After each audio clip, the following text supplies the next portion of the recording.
Iguodala to Curry, back to Iguodala, up for the layup. Oh, blocked by James. Curry, one-on-one. Irving puts it up. It's good. Kyrie Irving from downtown. The three, steps back, crossover, puts up a three. Rebound James. Second. It's over. It's over. Cleveland is a city of champions once again. The Cavaliers are NBA champions. Cleveland, this is for you. Good evening, Cavs fans, and welcome to a hyped edition of The Block, the Shot, the Stop. I'm Kevin Lynch here with Tim Daniel, here to talk about an incredible game, maybe the game of the year. The Cleveland Cavaliers knock off the Boston Celtics 123-116, roller coaster of a game. They're down 22 points 5 minutes into the game. And then slowly start chipping away. The Celtics open up the game again in the third quarter, and then the Cavs just flat out dominated the fourth quarter. We're going to get to all of it. We're going to get to the standout performances, some of the strategy stuff that we saw, both the good and the bad. But Tim, what a game. This might break our streak of, none of us ever saying an F-bomb on the US show. I've been watching myself as I've been preparing to see like what I'm going to say here. But dude, I mean, you mentioned it. They're down 22 to start the game. Boston starts the game 7 of 9 from 3. Jayson Tatum is incredible tonight, and they still found a way to win tonight. I mean, Evan Mobley is non-existent for 3 quarters. You barely see Jared Allen in the fourth, and they found a way to win tonight. I mean, Darius Garland's being hunted for a lot of the game on defense and switches, and he does not get down on himself. I mean, you and I and Skyler, we've talked about a lot of great things about this Cavs team through the year, as far as like their athleticism and their ability to make shots and their ability to match up against anybody. We have not really once had a conversation through nearly 60 games about their mental toughness, and their mental toughness tonight was on full display. It was, and this is a game that can quiet some of the people that say the Cavs haven't done in the playoffs, or the Cavs haven't done it against the best teams, right? Because if they lose this game, then they end up 1-3 against Boston, 2-4 against Boston and OKC combined, and you get those whispers, right? Mm-hmm. But they took Boston's 5-10 best shots and kept coming back, kept chipping away. And then the fourth quarter, the Cavalanche just absolutely put it on them. Donovan Mitchell, just unbelievable the whole game. Evan Mobley coming alive in the fourth quarter, just a man-possessed, grabbed virtually every single rebound. Oh my God, he was awesome in the fourth quarter. And oh my gosh, we want to talk about it all, but let's start with Mitchell. Carried the Cavs for parts of the game offensively tonight. 41 points on 50% shooting, hit 5 threes, got to the line 11 times, had 5 assists, 3 rebounds, and was the absolute leader and the heart and soul of the comeback. Like, that guy just, I haven't seen anyone just clap and encourage their team as much in an NBA game as he did tonight for them. And so, I don't know, Tim, what is there to say about Donovan Mitchell? Oh my gosh, man. There's so much to say about what he did tonight, because, I mean, we've had a lot of conversations about Donovan Mitchell this year, in the sense of like, sometimes he does have a tendency to press, and sometimes he tries to get, like, if they're down 6, he tries to score 7 points in one possession. Was not that night tonight, man. He just like kind of like let the game roll, figured it out. Some of the shots he was making tonight was just like, why he's that dude, right? Like, why he's potentially gonna be first team All NBA.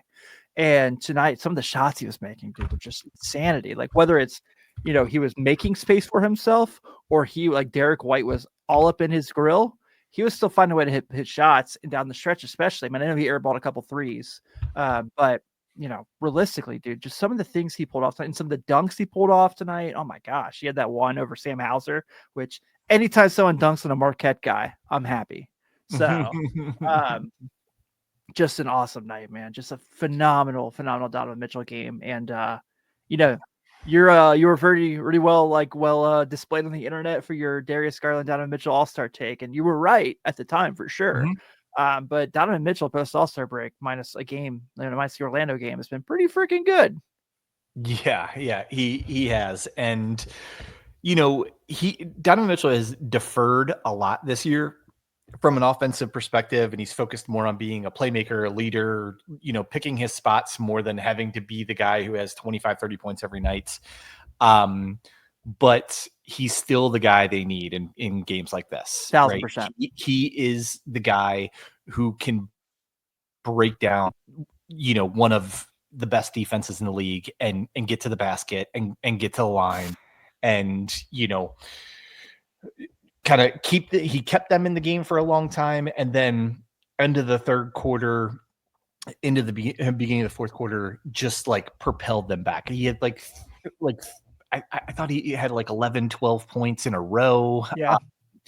He had that like just pull it back and throw it down dunk on Derek White, who is the best guard shot blocker in the league. I know that it doesn't sound like a thing, but it is. Like he's That's Dwayne Wade, how big that is.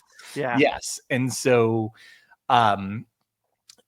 just and more than anything, just like it just propelled this team again with his not only his play but his enthusiasm, his encouragement to the other guys, and kind of brought them along for a while. I know, like, and it's something I'll touch on more later, but the broadcast team tonight was fantastic. Mike Breen, Doris Burke, Richard Jefferson, three of my favorites. And Doris Burke said at the beginning of the fourth quarter, like, she's like, Donovan Mitchell's here to fight. He just needs somebody else to step up with him. And that's right when Evan Mobley became possessed and just was absolutely incredible. And Mobley's overall numbers were good, but it doesn't tell the full story.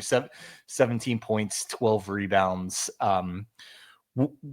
What do you think changed that made Mobley just come alive there in the fourth quarter, Tim? Maturation again. I just think this is like, we've seen this a lot through the year. But part of me actually wonders, I know he really didn't, but did he hear Richard Jefferson say, you can't be an all-star and only have 11 points against the Celtics? And then he just like, because it's like after Jefferson said that, the switch just flipped with him. I think he kind of realized too, some of the things, if you look at, like, you go back and watch the film, there's a lot of Jaylen Brown in the paint against him. And I think he knew Jaylen Brown was in foul trouble for being a dirty player, but for him, he was in foul trouble. And I think he really wanted to kind of take advantage of his size against him, and was able to do such a thing. I think there was part of that game where, you mentioned Derek White, who's an unbelievable defender, a guard that can guard 1 through 5, and he's getting switched on Mobley, and Mobley's asking for the ball. And that was something where it was like really, really like impressive of him. Because normally we have these Mobley games, we see these like incredible dunks and like on the offensive side of the ball, he's catching oops. We didn't have a lot of that tonight, but it's just like, I'm going to control the rim, I'm going to control the glass in the fourth quarter. Was so impressive. And I feel like it's like, you've talked a lot about what's going to make Evan Mobley take that next step is just kind of when he can take over a game. And yes, Mitchell was the best player on the Cavs tonight, and it wasn't necessarily close, but I really feel like Mobley really took over the fourth quarter and allowed Mitch to really kind of take care of business. Yeah, I was looking at today again. Mobley's numbers for the game don't like particularly stand out. He's fairly, in line with what he does for the season. In the fourth quarter, 11 points, 8 rebounds, plus 10.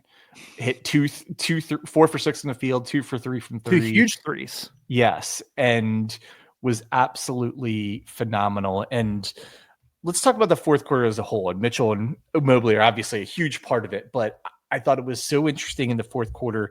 Kenny did something he hasn't had to do a lot this year. And when he's had opportunities, he's maybe shied away from it a little bit. And that's like, make some tough rotation decisions, go away from the regular rotation and play the guys who are the best matchup in this game. So in the fourth quarter, Jared Allen did not play a minute in the fourth quarter. Yeah. Darius Garland only played 6 minutes in the fourth quarter, but Donovan Mitchell played all 12. Mobley played 9. Dean Wade played 10 minutes. And because you need Dean Wade against this Boston Celtics team. He was good. DeAndre Hunter played 15 minutes in the second half. He brought out Isaac Okoro for another 5 minutes, who made some huge defensive plays. And so I thought it was a great game by Kenny, and Kenny's done seems like everything well this year, but like he has not had to deviate from his plan very much this year, and he had to deviate from it tonight, particularly with rotations and minute distribution, and he did it, and it worked. So yeah, 1,000%. Because I'll be honest, when they broke the timeout, so this is like right after Garland hits that 3 when Boston switched to his zone, Cleveland goes up. And the first possession, I see this lineup and I go, oh, that's something. Like Max Strus playing the 4. Okay. I guess Hunter was more playing the 4. But, the first possession of that, they find Tatum on a bounce pass in the paint and he gets a layup. And you're like, oh, okay. Like, cool for trying it. But then all of a sudden, right after that, it kind of like worked really well.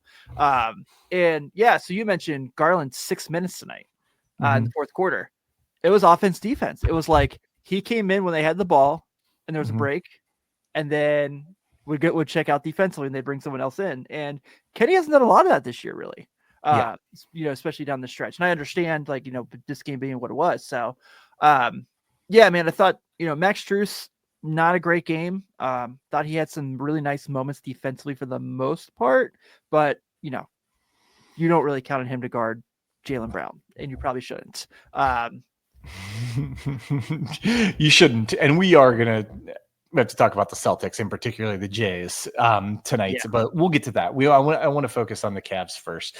A couple of keys tonight. I looked, the Cavs outscored Boston by 17 in the second half, 7 in the third quarter, 10 in the fourth quarter. A lot of that I do think was some of the minute distribution, everything was significantly different than the first half. The other thing, and we're focusing a lot on the end of the game because it was so exciting, but one of the big differences in the game, we alluded to it, that Boston was up 25-3 5 minutes into the game. 25-3. 7 of 9 from 3 to start. You often don't get you often don't get down 22 points 5 minutes into the game, especially if you're the Cleveland Cavaliers. But what happened then is both teams started going to their bench a little bit. The Cavs bench outscored the Celtics bench in the first quarter 15-0. And then Skylar pointed out, I pulled it up here, that for the game they outscored them 33-6. Yeah. And that was a huge difference. And they we talk about, especially when you get to the playoffs, rotations get shorter and the stars' minutes increase and everything, but you still aren't going to play 5 guys 48 minutes, right? You need at least 8 guys, maybe 9 to make contributions, and more so with this Cavs team. Now they have a little bit different type of players to match up with different teams, such as Boston. They have DeAndre Hunter and they have Dean Wade back healthy, and soon I think Javonte, and soon I think Isaac Okoro healthy, and soon I think Javonte Green may be into the rotation a little bit. These are all guys that they didn't have available, in the last game against Boston and in a lot of the key games this year, and it could be the difference in them beating this Boston team, because as great as Tatum and Brown were tonight, and they were great, they were. The Cavs were able to slow them down in the fourth quarter at least, and make them work for points and basically hold them down just enough to give the Cavs and Donovan Mitchell and Evan Mobley time to come back in this game. Yeah, I want to make for sure I mentioned too, for how great those two guys were. I know you still will get to the Celtics here in a little bit. There was stretches in the fourth quarter when Ty Jerome's guarding Jayson Tatum, and I thought held his own. Thought really did pretty well there. I know Ty Jerome obviously hit some big shots. DeAndre Hunter tonight in the bench unit was really, you can make the case that he was probably their third or fourth best player tonight. And it's really, really good. I just want to touch on that. I put it up here for shout out Skylar. Ty Jerome's plus minus tonight was 34. He was awesome in 21 minutes played. Not his greatest stat night of the year, but all eight of his points came in that first quarter when they dug themselves a huge hole and everything. And you're right. He played some tough defense. DeAndre Hunter also was a plus 21. Sam Merrill was a plus 22. These guys, Dean Wade plus 12 in only 19 minutes. The bench was, I hate to say the bench was one of, if not the difference tonight. I will say the bench was the difference tonight, because great as Donovan Mitchell had to be that great to match Jaylen Brown and Jayson Tatum, Right. right? Yeah. So Mobley he's had to kind of while step his game he's up. matching them, yes, and Mobley kind of joins him in the fourth quarter. Garland has his moments throughout the game, but because Mitchell was able to play them to more of a stalemate, it made the difference in the game. The bench and I it was just so, and the bench didn't even have like crazy scoring nights. Like Hunter had 12, as I said, Ty Jerome had 8, but they changed some of the complexion of this game, changed the way they matched up with the Celtics, and honestly, the bench did a lot of the dirty work, actually slowing Boston down offensively, and kind of letting Mitchell cook and Mobley also there towards the end. Yeah, I mean, Garland, I know, wasn't the greatest Darius Garland game, but when he had moments, those moments were humongous tonight. That deep three hits when Boston switches to a zone, and Richard Jefferson's like, you got to get somebody out of the zone. He's like, you shoot him out of a zone. And, it's checked out in the next possession. Rightfully so. But, yeah, just kind of one of these nights where it's one of those find-aways kind of games, right? Like, and you mentioned the rough start to the game, and obviously they're down 25-3, and it's like, okay, with about 8 minutes to go in the third quarter, Kevin, they're down 17 points, and it's like, okay, so they made a run back, and Boston kind of, okay, it probably just wasn't their night, and that's when Mitchell kind of started getting going. But you're right. Just the fact that those guys kind of really came in and did the dirty work, the Merrills, the Jeromes, the Hunters, just kind of like let Donovan Mitchell do his thing, was pretty terrific. And so you have it right there. Peyton Pritchard minus 36 tonight. Also, if any Celtics fans, we always seem to have Celtics fans pop up in our videos during the Cavs Celtics games. This rivalry is getting fun, boys. Yeah. I don't want to hear any crap about no Porzingis and no Drew Holiday. You guys were up 22 at one point. You guys were up 17 at one point. So hold the and to be honest, Drew Holiday hasn't been a problem for the Cavs in the first 3 matchups this year and everything. Porzingis, fair. He is very key to them and can be key against the Cavs. Drew Holiday, I don't I don't accept that argument this year. Nope. But let's get it out of the way. Let's talk about the Celtics for a minute. So and I'll go through the stats here, but the difference tonight was the Celtics had 2 of the best players in the league playing at the absolute apex of their level, but they didn't get much else. And, even Derek White didn't have quite the impact with 16 points. No one else on the team had more than 6. And I understand saying Porzingis was out, and I talked about Holiday, but like Al Horford, somebody who usually plays pretty well against the Cavs, Sam Hauser, like how many players got held below their season averages, right, on the Celtics? So as great as Tatum and Brown were, they basically left it at that and didn't let anyone else on the team hurt them. And to that effect, I'll start with Jaylen Brown. Had 37 points on 54% shooting, 5 rebounds, and somehow was the Robin to Jayson Tatum's Batman with 46 points, 16 rebounds, 9 assists. They took, between the two of them, 61 shots. I don't know if a Cav has taken 30 shots this year. Yeah, I'd have to go back and look at all the box scores, but man, and Tatum, the shots Tatum was hitting, like it just looked like he was just in the zone. And I just he had 30 points in the first half.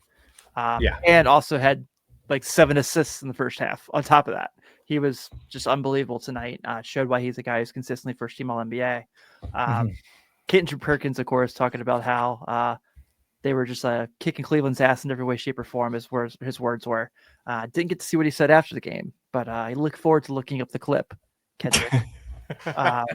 But man, yeah. So you mentioned those two, and I thought Derek White hit some tough shots tonight. I mean, especially when the Cleveland went to zone, but really kind of fell off pretty quickly. He's always good, but he wasn't great tonight. He's been much better against the Cavs and the majority of the time than he was tonight. Yeah, for sure. And I, just Tatum's just hitting these like deep threes. He's calling bank. He's hitting Mobley in the paint and drawing fouls and flexing. And you're like, okay, Tatum's just in one of those days. And you're like, find a way to just slow him down a little bit. And I know what the box score says, but and I know he still had a pretty decent second half, but like we said, Ty Jerome taking up on there. Mobley's guarding him in stretches there.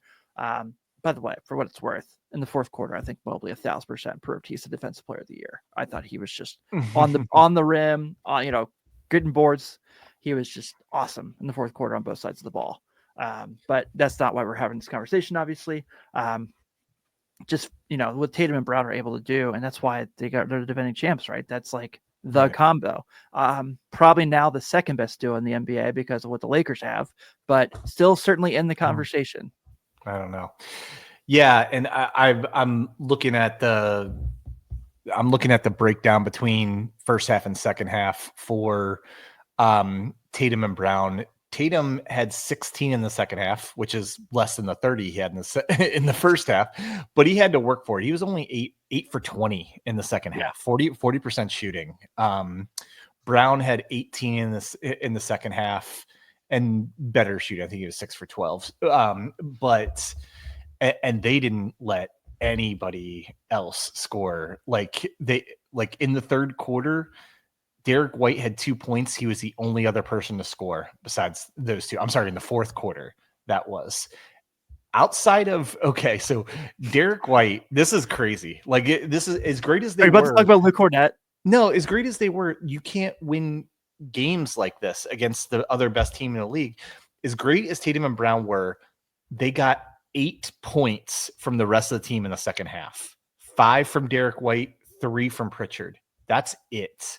And you have to have stars in the NBA, but you have to have some kind of complimenting players to them, and just guys that can hit a shot here or there. I mean, Sam Hauser played 21 minutes in the second half and had 0 points. Al Horford played 21 minutes in the second half, had 0 points. Luke Cornett played 20 minutes and didn't take a single shot. Yeah. Yeah. Really just wild stats tonight. And it's almost like the Celtics got out to that big lead because they have 2 of the best players in the league and they're going nuts. And then they gave up the lead because they never got anything from anyone else. And those guys cooled off just enough. And so, I mean, it's kind of funny to say because last year with the title team, the big thing was Boston has a top 6 or 7 that's significantly better than anybody else in the NBA, right? Well, now it's kind of looking like it more like a 2.5 with Tatum Brown and Derek White on certain nights. Porzingis is still good, but who knows if he's going to be healthy going forward. And yeah, I don't know. I mean, I just think that comeback and that mindset tonight, that could just add. I think it'd be a totally different level of confidence if these two teams meet in the playoffs after what happened tonight. Tonight was the signature Cavs win. It was this team's coming out party. And I know that's crazy to say considering that they were 48-10. But 49-10. 49-10. Forgive me. But the fact that they came out there tonight, and we've seen them in these games where they've been down quite a bit and they've bounced back, Houston, OKC, where they've had to fight back in these games and just didn't pull it off in the end. Tonight, they were down big. They fought back. They ended up being the better team down the stretch, and they pulled the game out. This is what everyone wanted to see from the Cleveland Cavaliers. And I know we're still going to hear the conversations about let's see what they do in April and May and June. And I get that, and I respect that. But if you looked at that team tonight and you aren't confident that they can make noise or even play in the finals or win the East or win the whole damn thing, I don't know what to tell you, man, because this team just showed you they are legit and they're not afraid of anybody. Yeah, I completely agree. And again, this is speaking, Skylar said it in the chat about nobody playing over 35 minutes. The 4 guys who played the most time in the game were all on Boston. It was the 4 starters outside of Jaylen Brown, and then Mitchell played 35, and then Brown was 6. So the top 4, 5 of the top 6 in minutes played were on the Celtics, and that speaks. I just don't think they have the same kind of depth. I mean, when they have everyone healthy, you can say they're maybe 7 to 8 deep on their best nights. On the Cavs' best night, they're 11 or 12 deep, and they can play a lot of different styles. And I think the Celtics now they have one style. It's shoot as many threes as you can and get as much playmaking from Tatum and Brown as you can. And then, and most of the time it's good enough to win. And I wanted to bring up something that, I was going to bring up either win or lose tonight, but it's the 40-20 rule. Are you familiar with the 40-20 rule? Yes, I am. Tim? Okay. Yes. So it's anyone who's not familiar with the 40-20 rule. It's something that I don't know if Phil Jackson came up with it or he was just the one who talked about it to popularize it, but it's this theory that the teams that are going to play in the finals and win the championship are going to be the teams that win 40 games before they lose 20 games, right? Mm-hmm. There's only 3 of those teams in the NBA this year. Yep. OKC and then the 2 teams tonight, right? So if that holds, and when we say it usually happens, like 80% of the time, the 2 teams are in the finals achieve the 40-20 rule, and 90% of the time with the NBA finals champion, they are able to do the win 40 before losing 20.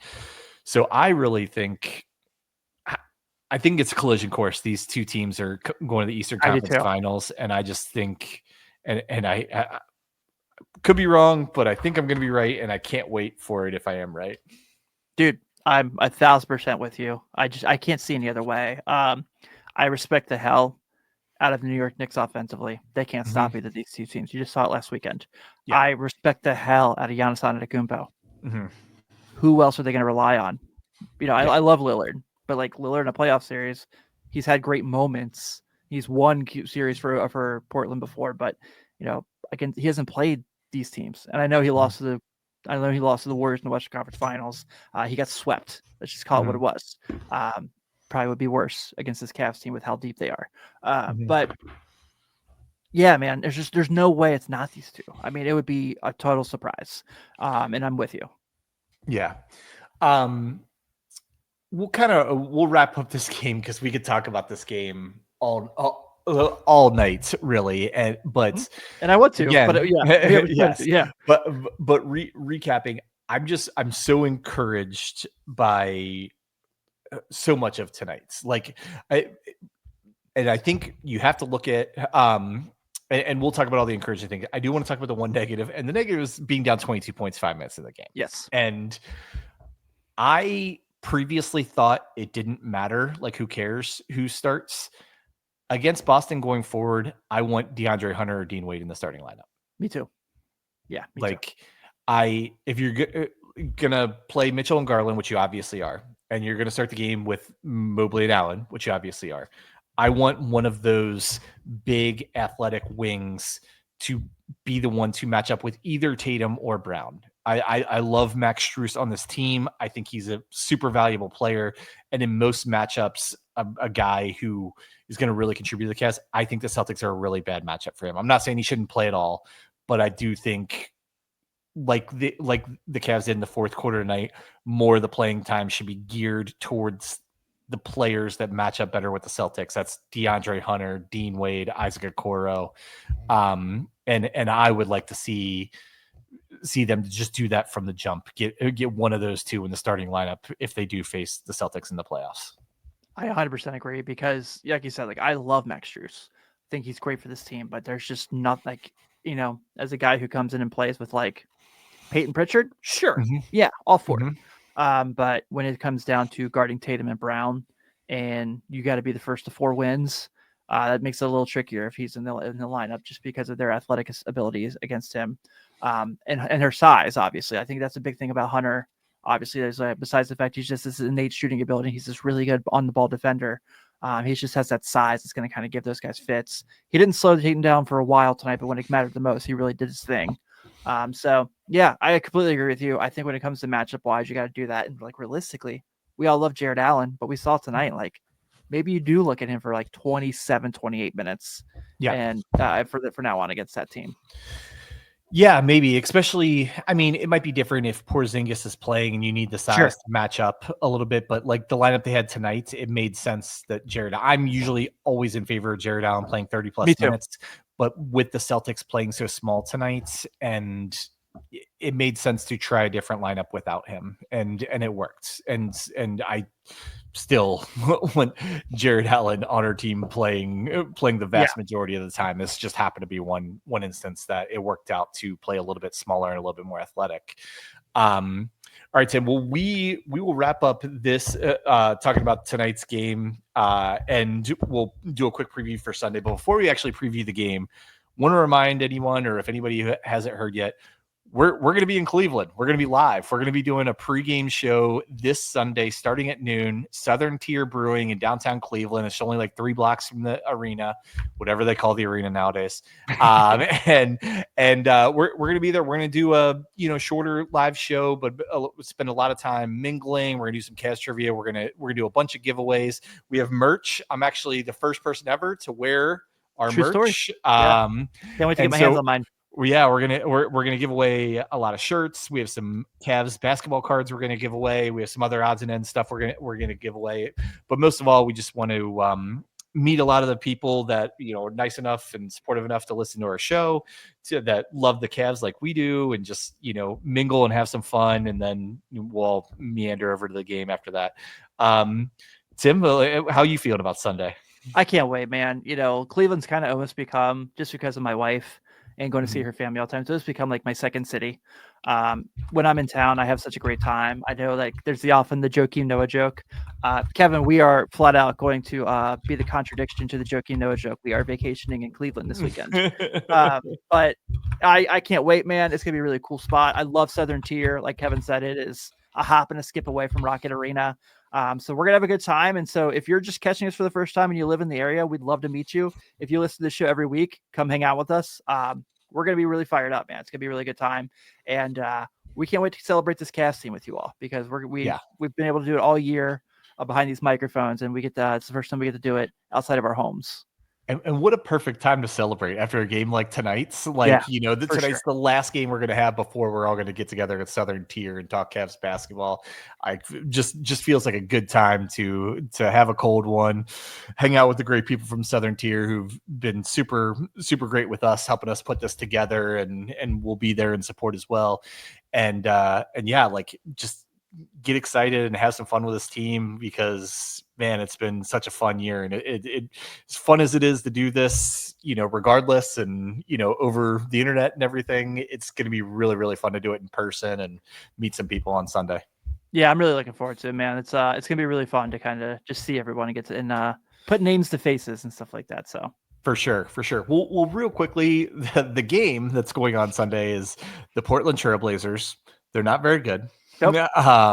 Nope. They have a few interesting, talented young players, but are definitely in rebuilding mode. What do you kind of see in the Blazers, and have you seen much of them lately?